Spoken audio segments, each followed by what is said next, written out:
Saudando então a todos os irmãos ligados a mais este trabalho de domingo do Centro Espírita Joana de Ângeles de Sarandi.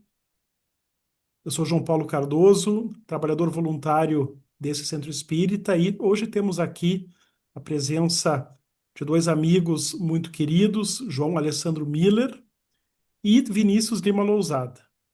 Então, como sempre fazemos em nossos trabalhos espíritas, iniciamos por uma prece e é a esta prece, então, que nesse instante convidamos a todos os irmãos. Que possamos fechar os olhos, elevar o nosso pensamento ao alto, entrando em conexão com a espiritualidade, onde quer que nos encontremos em nosso lar, agradecendo por essa oportunidade de encontro, de trabalho, e ir rogando a espiritualidade que nos assista, que nos auxilie para que o tema possa ser bem trabalhado e bem compreendido, como mais um elemento para a nossa harmonia e o nosso crescimento. Que Deus e Jesus estejam conosco, que assim seja. Então, saudando novamente a todos os irmãos, os amigos ligados a este trabalho. Eu sou João Paulo Cardoso, trabalhador do Centro Espírita Joana de Ângeles. E temos aqui conosco João Alessandro Miller, trabalhador do Movimento Espírita, colaborador de diversos centros espíritas como palestrante, e Vinícius Lima Lousada, atualmente vice-presidente da nossa Federação Espírita do Rio Grande do Sul, vice de unificação. É isso, Vinícius? Não, é vice-presidência doutrinária, Doutrinário. mas é trabalho de unificação também, não tem problema. É ex-vice-presidente de Sim. unificação, né? Então, é uma alegria muito grande, né? Nesse clima aí de descontração de amigos aí de muitos anos, não sabemos quantos, né?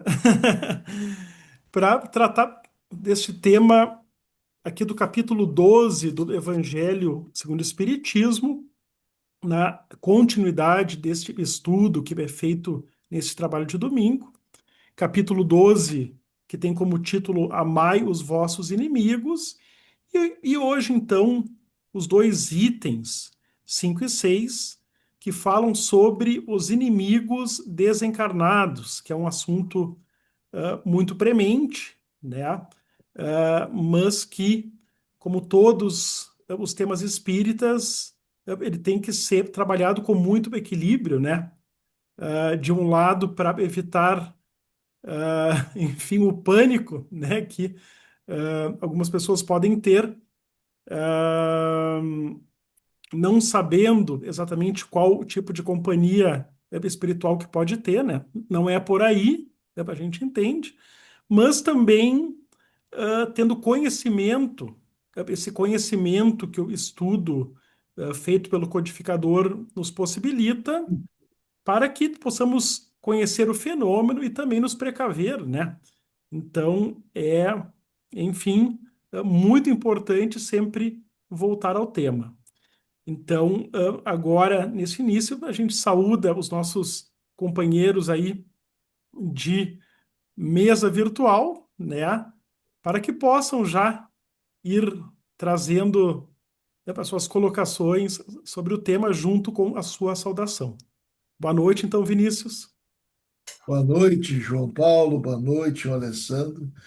É sempre uma alegria estar com vocês, amigos queridos do coração, e também estamos junto a essa veneranda instituição que é a Joana de Ângeles de Sarandi, que tem esse compromisso de compartilhar reflexões nas redes sociais, junto à sua comunidade, em torno do Evangelho, da doutrina espírita, de maneira sempre didática, lúcida, oxigenada, para que nós possamos encontrar caminhos de bem viver à luz do pensamento espírita. Fico muito feliz por estar aqui com vocês. Boa noite, João.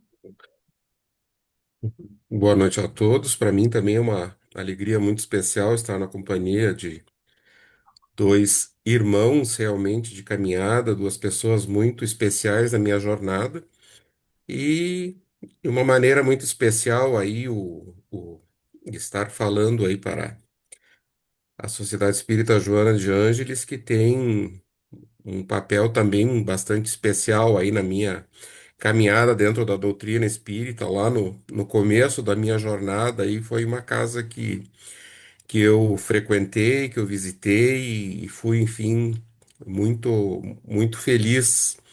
E então é realmente muito especial a gente poder estar nesse momento participando desse trabalho dirigido a esse grupamento de trabalho espiritual. Então, eu acho que dá para a gente começar a falar sobre esse tema com uma pergunta que eu lanço aí aos meus queridos amigos. Quem são os inimigos desencarnados? Será que é correto, nos dias atuais, a gente usar ainda essa expressão, inimigos? Essa palavra com toda essa carga, toda essa força, será que ainda se aplica? Vinícius, Então, é preciso compreender o conceito para que a aplicação se mostre como adequada. Nós não podemos, assim, pensar no tema como que imaginando que nós nos autorizamos a constituir os outros, desencarnados ou encarnados, como nossos inimigos. Inimigo tem a ver com inimizade, tem a ver com aqueles companheiros de jornada que, em algum momento da nossa caminhada, nós nos inimizamos, nos afastamos, perdemos vínculos positivos ou cultivamos, por motivos variados, alguma percepção negativa daquele outro, muitas vezes movidos por uma incompreensão, por um ressentimento, ou até por um anseio de competição, enfim, por sentimentos de ordem inferior. Os espíritos, ao tempo de Kardec, utilizaram essa expressão para deixar claro que na Terra surgem pessoas que se inimizam umas com as outras. E, em alguns casos, essa inimizade se transfere para a vida espiritual, com o fenômeno da desencarnação, porque ninguém vira anjo pelo fato de desencarnar. Mas também nós temos experiências de relacionamento interpessoal que malogram por, minimamente a gente pode dizer, por dificuldades mesmo que nós temos de gerir as relações e que podem degringolar uma inimizade. Eu acho que o termo ele não deixa de ser atual. O que nós não podemos, me parece, e ao espírita é vetado, é impossível, pela ética do Evangelho de Jesus, é cultivar inimizades ou nos tornarmos deliberadamente inimigo de quem quer que seja. Mas eu vou ouvir os amigos para ver o que vocês pensam a respeito. João, o que que tu pensa? A temática da, digamos assim, dos inimigos ocultos, ela traz várias questões, vários conceitos da doutrina, assim, que a gente precisa tentar interrelacionar, né? A primeira é que somos todos irmãos a caminho, somos todos espíritos imperfeitos, e aquele que a que chamamos de inimigo, ou que nos chama de inimigo, é apenas um espírito com o qual nós, em determinado momento, nos desarmonizamos e criamos compromissos, um em relação ao outro, compromissos esses que nos cabe superar.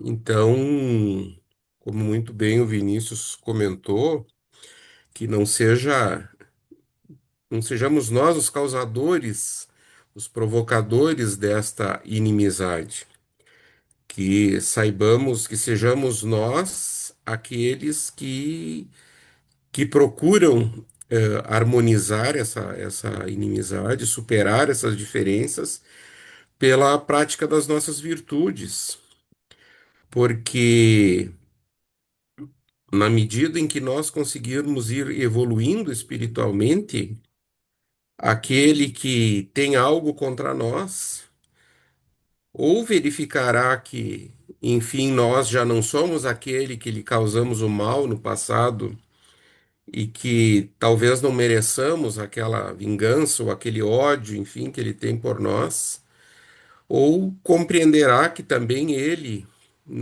enfim, não vai ganhar nada com essa vingança ou essa perseguição e que, em nome da própria felicidade, também ele vai buscar evoluir e buscar, não necessariamente, às vezes, né? Isso é bem complicado.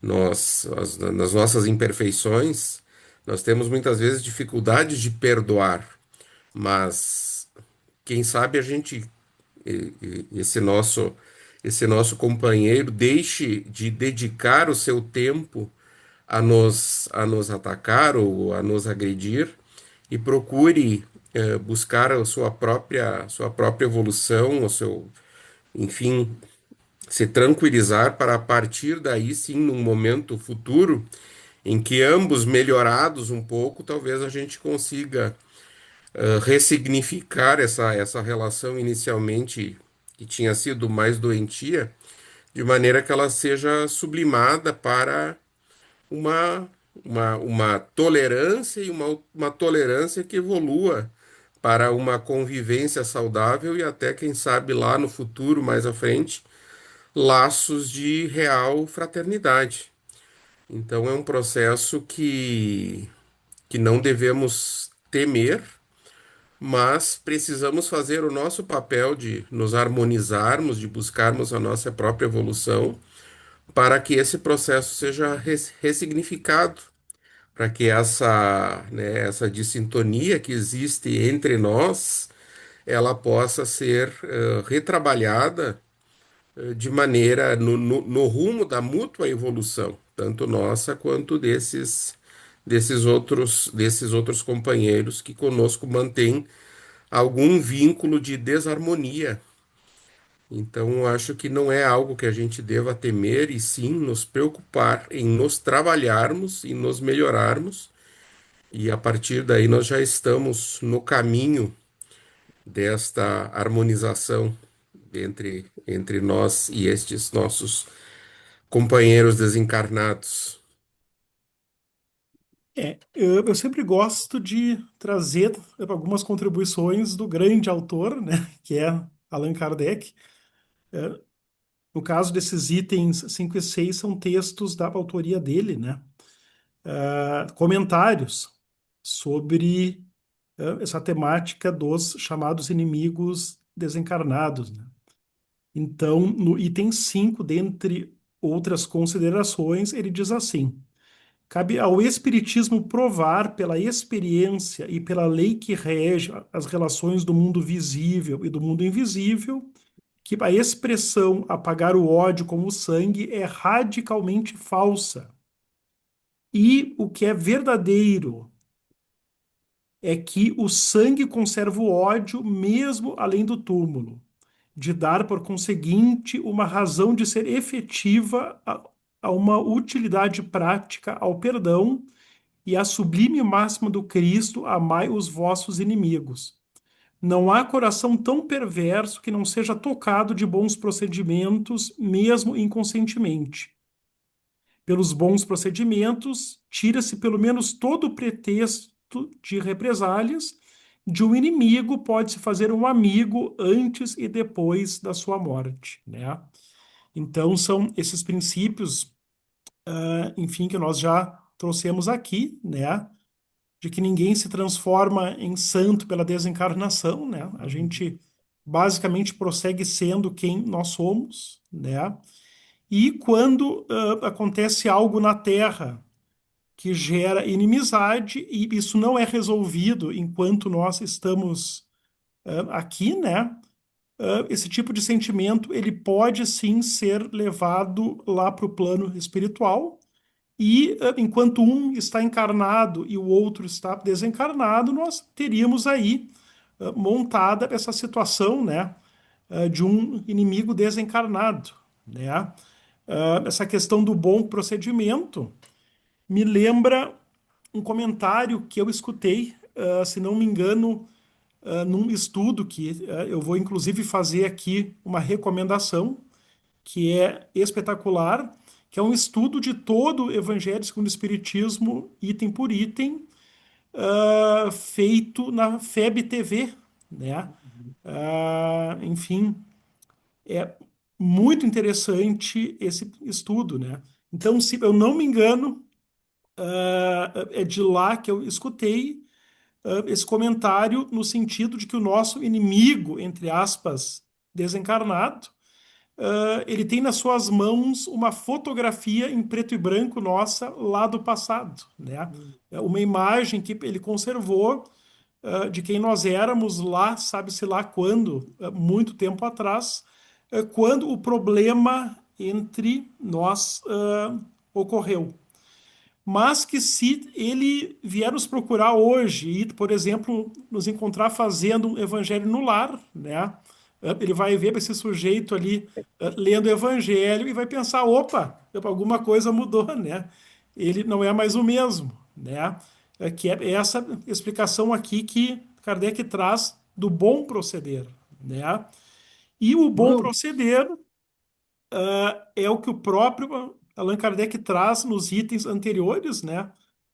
Quando ele trabalha o que que significa para o nosso atual estágio evolutivo amar os inimigos, né? Que não é nutrir por eles o mesmo tipo de sentimento fraternal que nós nutrimos pelos amigos, pelos familiares, mas é uma série de atitudes aqui pacificadoras que são perfeitamente factíveis para todos nós, né, em nosso estágio evolutivo. Esse é o bom proceder que desarma qualquer inimigo, seja ele encarnado ou desencarnado. Mas eu faço uma outra pergunta, né? Uma vez eu me lembro de um diálogo com um amigo da área psi espírita, né? E que ele, tratando um paciente espírita, ele tinha muito medo dos obsessores, né? Então, em certo momento, numa consulta, ele trouxe, tá, e os meus obsessores? E esse terapeuta disse assim: opa, calma aí, não fui contratado para terapia de grupo, né? Que é esse princípio que o João trouxe, né? De que nós temos que nos ocupar mais com a nossa atitude, né? A nossa melhoria, o nosso proceder pacificador, né? Os bons procedimentos, como fala Kardec, do que nos preocupar em querer controlar uma eventual outra pessoa encarnada ou desencarnada, né? Então, isso aí eu trago, em fim de provocação, aqui para nossa reflexão. Existe, será um pensamento mágico aí no movimento espírita, tem algumas pessoas naquela figura lá do desenho animado de que todos nós temos um anjinho e um diabinho do lado, né? Esse medo do obsessor é uma coisa justificável ou não? Enfim, como encarar essa problemática se nós sabemos que os inimigos desencarnados existem e que o fenômeno da obsessão também existe? Aí na nossa prosa a gente vai lembrando de coisas, né? E eu recordo acredito que era um artigo do antigo presidente da Fergs, José Simões de Matos, que foi assim alguém que na primeira, né, praticamente todo o século XX, mas principalmente na primeira parte do século XX, foi alguém muito importante para a Federação Espírita e também foi presidente por muitos anos da Sociedade Espírita Paz e Amor de Porto Alegre. E ele, tratando dos inimigos desencarnados e da obsessão, ele trouxe uma imagem assim que eu acho extremamente feliz, né? Eu admiro quem consegue, às vezes, transformar um conhecimento que é técnico, que é pesado, numa imagem que qualquer pessoa entenda, né? E aí ele dizia nesse artigo, ele abria esse artigo dizendo, né, cuida como pensas e em que pensas, porque pensar é conversar com os espíritos. Então nós temos no nosso pensamento, no pensamento, a linguagem, digamos assim, a língua com a qual nós nos relacionamos com a espiritualidade. E o nosso pensamento emana de nós o nosso estágio vibratório, o nosso nível de vibração, e nós encontraremos sintonia com aqueles, sintonia no sentido de conversaremos, né? Manteremos relação ou ligação, ou sofreremos a influência, ou receberemos a influência daqueles espíritos com os quais o nosso pensamento se sintonizar, a nossa vibração se sintonizar. Então, independentemente, quando nós falamos de inimigos desencarnados, nós até há pouco falávamos daquele nosso obsessor, de uma existência anterior com a qual nós temos compromissos, mas nós também aqui podemos trazer aquela questão da nossa invigilância espiritual, que nós vamos, de repente, manter relação com espíritos atrasados com os quais nós não tínhamos até agora nenhuma relação e acabam se ligando a nós e aprofundando viciações ou pensamentos negativos nossos, né? Obsessões que começam nessa existência, muitas vezes com espíritos desencarnados. Então, a nossa vigilância mental, que aí nós podemos, né, expandindo essa conversa, aí nós vamos chegar à questão da própria prece, da oração, a meditação. Tudo isso é um trabalho de harmonização do nosso pensamento, do nosso espírito, de ressignificar ou melhorar as nossas ligações e relações espirituais. Tudo isso tem um papel muito importante na nossa, né? Nós precisamos praticar essa higiene espiritual, essa higiene mental. Então, por mais que nós eventualmente estejamos passando por entre espíritos desarmonizados, ou que tenhamos inimigos de outras existências, esse nosso trabalho de harmonização, de busca da prece, de buscar nos vincular espiritualmente pelo pensamento, pela vibração, pelo sentimento com espíritos mais elevados, vai ter um papel fundamental para que nós não sejamos prejudicados ou atacados, né? A história do anjinho ruim nos dando más sugestões, ou o anjo bom nos dando boas sugestões. A gente precisa entender que nós temos um papel de protagonismo nisso. Não somos joguetes do acaso em que, olha, encontramos um anjo ruim, né? O diabinho, né? O espírito desequilibrado chega e nos traz influências más e aí nós cometemos erros, ó, nós fomos vítimas. Ou, eu sou privilegiado, o anjo me traz boas vibrações, me consola, o espírito bom está sempre comigo, meu anjo protetor. Não. Nos cabe o papel de protagonismo nisso pela harmonização dos nossos próprios sentimentos e do nosso pensamento, sempre recordando, né, o que o irmão Matos trazia nessa imagem muito feliz, que pensar é conversar com os espíritos e nos cumpre dar direcionamento e iniciativa nessa conversa. Então eu acho que não devemos temer, devemos sim fazer a nossa parte. Muito bom. Sabes que eu te ouvia e me lembrava de duas questões. Primeiro, o contexto em que Kardec apresenta o trecho que o João Paulo leu para a gente. Era um contexto em que o conhecimento da imortalidade da alma vinha prevenir-nos quanto a uma prática habitual ao tempo de Kardec, que era o duelo.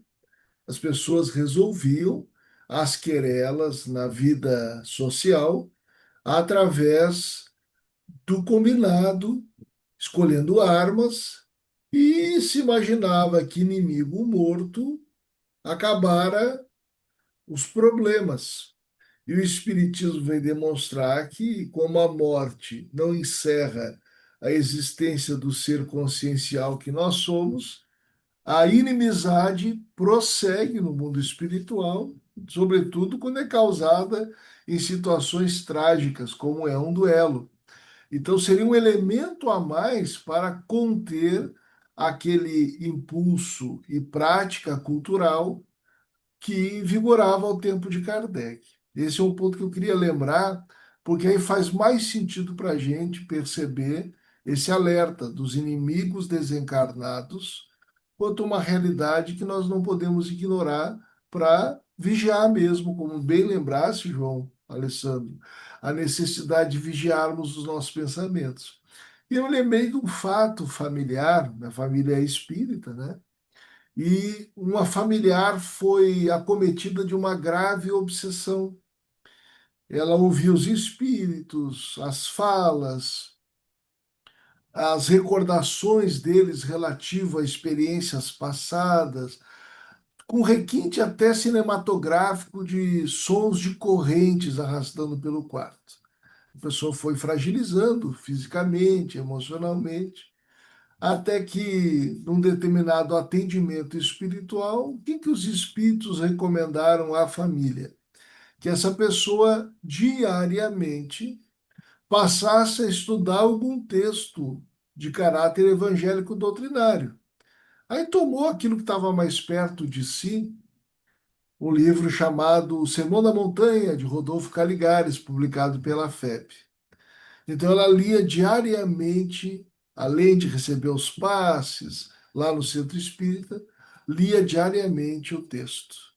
Até que um dia, em uma determinada reunião, esse espírito, que era um inimigo, se apresenta, ilustrando bem o que o João Paulo também trouxe, dizendo que estava se retirando daquele ambiente, já havia se esclarecido suficientemente através da leitura daquela que naquele momento era sua vítima, e segundo ele, da qual ele fora vítima um dia, identificava a infelicidade que ele estava constituindo para a sua própria jornada, a perda de tempo, e que agora mudaria de rumo com base no conhecimento espírita. Não tem, não tem nenhuma fórmula, né? Kardec escreveu um texto na Revista Espírita sobre isso. Processo para afastar os maus espíritos. Não tem exorcismo, não tem cântico que expulse os espíritos ou mudança de móvel na casa. É, como vocês bem lembraram, o procedimento daquele que é sujeito a algum processo obsessivo que estabelece a desconexão com aquela influência negativa e, dependendo desse processo autoeducativo, é capaz de fornecer àquele que o perturbava elementos na exemplificação que o convertem, entre aspas, a novas perspectivas. Então, de fato, se nós nos atentarmos à autorresponsabilidade quanto à forma com que conduzimos a nossa vida mental, nós, inclusive, cooperamos com esses espíritos que não raros são nossos acólitos, como diria o Paulo, o apóstolo, vós tendes uma multidão de testemunhas invisíveis. Essa é uma realidade. O mundo espiritual e o mundo físico se interpenetram. Agora, nossas escolhas vão definir a qualidade das nossas companhias e nós vamos incidir positivamente sobre essas companhias. Tu sabes que até no início, enfim, eu fiz a provocação se o termo inimigo seria atual e adequado, né?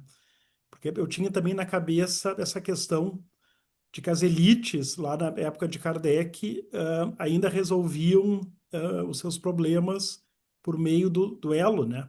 Até essa é uma questão que, por um motivo cultural, está muito forte lá em casa, porque a minha filha mais velha está apaixonada por um musical, que é o Hamilton, né?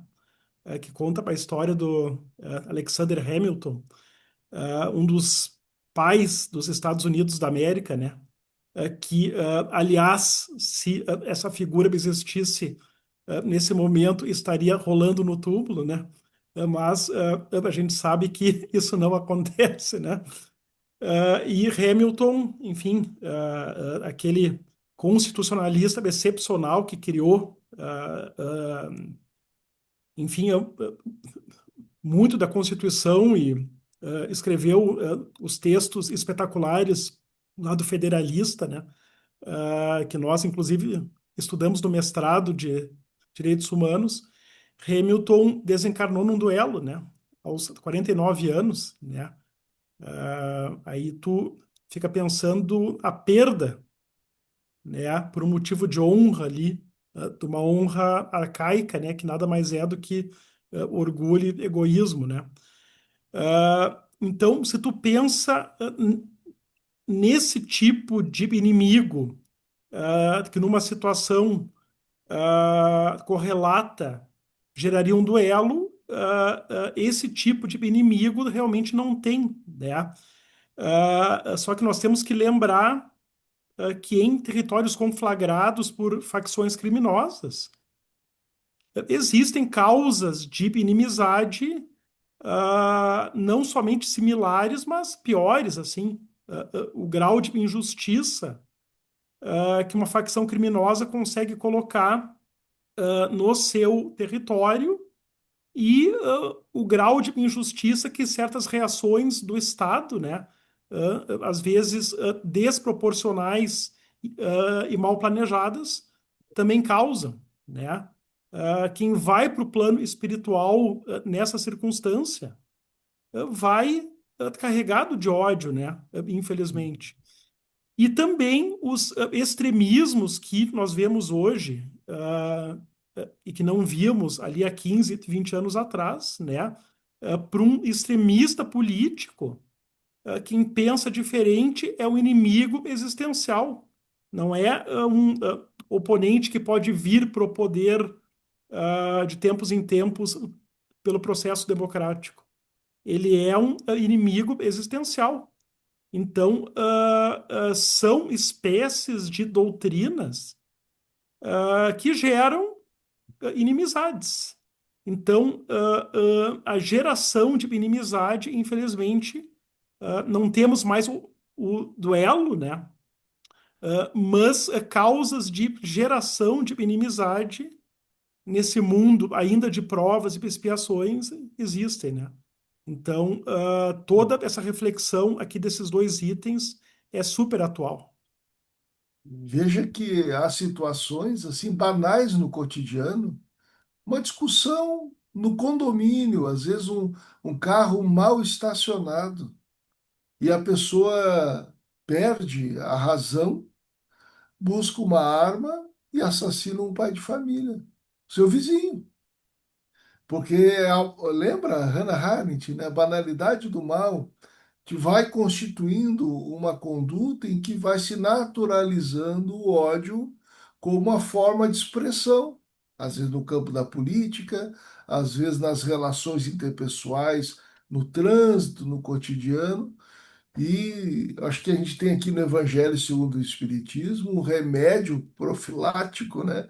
Muito importante a gente perceber que muitas vezes esses inimigos desencarnados surgiram em situações assim na nossa jornada evolutiva, da falta de bom senso, de reflexão, a entrega ao impulso inferior, à nossa, digamos assim, animalidade ancestral, não é?